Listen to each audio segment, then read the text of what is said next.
Hi everyone, let's see how to solve the exponential equation that we see here, for which we're going to need to find a common base. Now, here we're told solve for x, and the equation is 4 raised to the power of 2x plus 1 equals to 8 raised to the power of x minus 1. So, let's go ahead. As I always do, I'll start by writing SOL here for solution. And let me start here by saying something quite important.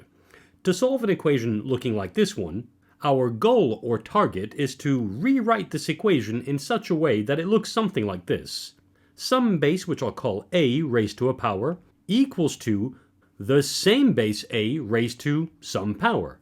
In other words, when we're faced with something looking like this, what we need to make sure of is that both the entire left-hand side and the entire right-hand side are written as powers of the same base, which here I've called a. Once we've done that, we can get rid of the base entirely to equate whatever's on the power on the left-hand side to whatever's on the power on the right-hand side. So that is our goal. Okay, now going back to the equation we have here, and in fact I'll copy it underneath here, that's 4 raised to the power of 2x plus 1, which equals to 8 raised to the power of x minus 1. We see quite quickly that 8 isn't an obvious power of 4, nor is 4 an obvious power of 8. So how can we rewrite this equation in such a way that both the left-hand side and the right-hand side are powers of a same base? Well, the key thing to notice here is that both 4 and 8 are powers of 2. Indeed, we know that 4 is equal to 2 raised to the power of 2, and we know that the 8 we have here, that can be thought of as 2 raised to the power of 3. Indeed, 8 is equal to 2 cubed.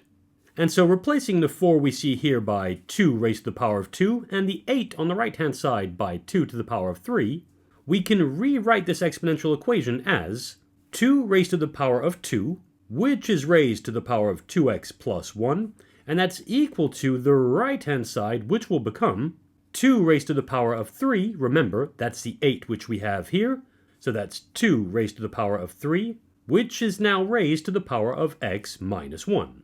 Now, using one of our laws of exponents, which states that any number a raised to a power of m, which is then raised to a power of n, is equal to a raised to the power of m times n, we distribute this power of 2x plus 1 onto the power of 2 here, and this power x minus 1 onto the power 3 we see here.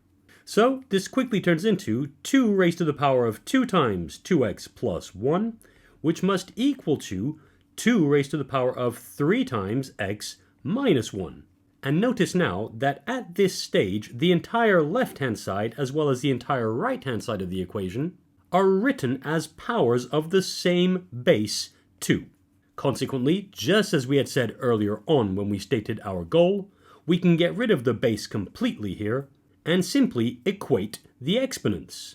And so we could write something like this. We could say, so 2 times in parentheses 2x plus 1 must equal to 3 times in parentheses x minus 1. And now we're faced with a relatively simple linear equation that we need to solve. And so to do that, I'll distribute the 2 across this pair of parentheses on the left-hand side, which leads to 2 times 2x, which is 4x, plus 2 times 1, so that's 2. Let me quickly write that. That's 4x plus 2. And that will equal to the right-hand side, for which we distribute this 3 inside this pair of parentheses. So that's 3 times x, so that's 3x, minus 3 times 1, which is 3. So that's 3x minus 3. Now I'll carry on with my working right here. And in fact, I'll quickly copy that last line. That was 4x plus 2, which equals to 3x minus 3. And now to solve this linear equation, I'll start by getting rid of this 2, which is being added to the left-hand side, which I do by subtracting 2 from both sides of this equation. So this becomes 4x on the left-hand side, which equals to 3x minus 3 minus 2. So that's 3x minus 5. And now I'll get rid of this positive 3x on the right-hand side by subtracting 3x from both sides. So I'll subtract 3x from the right-hand side, and I'll subtract 3x from the left-hand side. And that leads us to 4x minus 3x on the left-hand side, so that's just x, which is equal to 3x minus 3x, so that's 0, minus 5, which leaves us with negative 5. And that's the final answer. And there we have it. That's how we can solve exponential equations like this one by finding a common base for both the left-hand side and the right-hand side, which in this case was 2. There we go, everyone. I really hope that helped, and if it did, please hit like on this video, drop a comment down below, and even subscribe to this channel to help get this video to as many students as possible. All that being said and done, that's it for this tutorial.